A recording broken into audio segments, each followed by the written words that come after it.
Hey there, it's Carol Marak at carolmarak.com.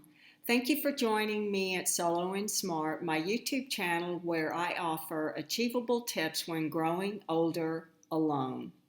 In yesterday's video, I talked about 6 steps to live well when you are on your own.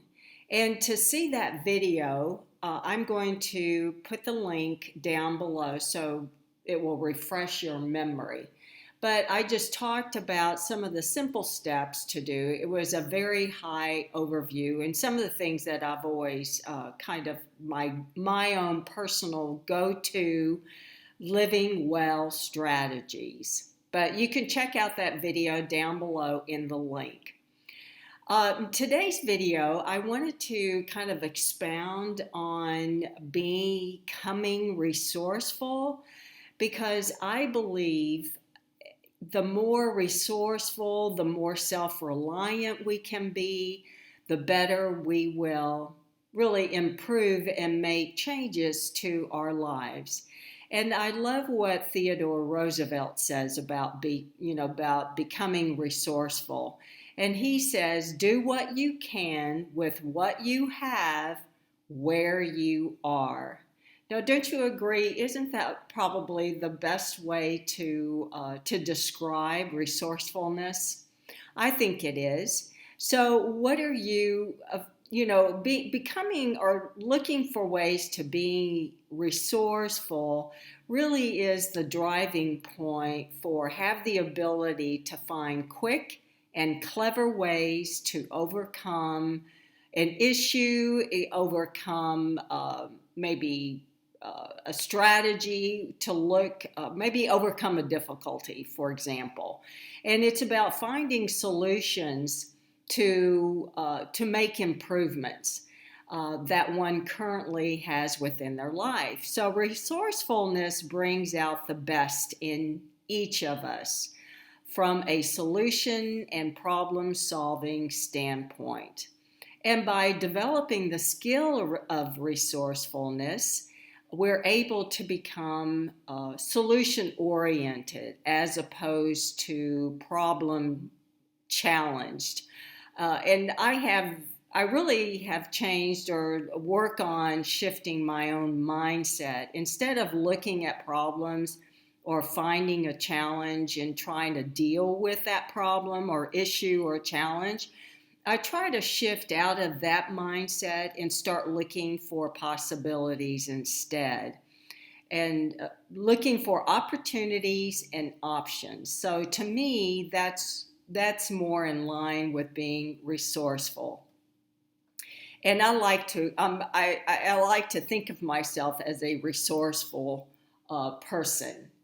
And a few ways, so thinking about the future for solo agers is finding ways to deal with the problems that are unpredictable. And resourcefulness really brings out the best in you from a solution and problem-solving standpoint. And for example, how we can become more resourceful. And it's really a skill that requires a conscious and sustained effort from multiple perspectives. First, we must gain control of our daily habits. Habits are essentially autocorrect for behavior and really create a sense of resourcefulness. And this means that we can take control of the following habits, like our health habits, emotional habits, money habits, and the list goes on. So start with implementing one habit or one healthy habit as opposed to removing an unhealthy habit. So instead of looking at a problem and trying to solve it or find a solution for it, instead, what would a healthy response to that problem or challenge be? And implement that particular healthy response, which I like to think of as a healthy habit. So resourcefulness relies heavily on positive momentum. So we must take control of our identity. So how we become resourceful if we don't see ourselves as resourceful individuals? Well, we can read more books on how to become more resourceful or mindful or how to form better habits. So develop rules of thumb for behavior. Learn from others who are highly resourceful. And for example, one of the books that I think, and if you sign up for his newsletter, he gives some really great changes or tips on how to make changes or how to improve on your daily habits. And his book is called Atomic Habits, and the name of the author is James Clear, and that's Clear. And these are valuable strategies to implement when it comes to developing the skill of resourcefulness. And another thing to do is look at what you're measuring.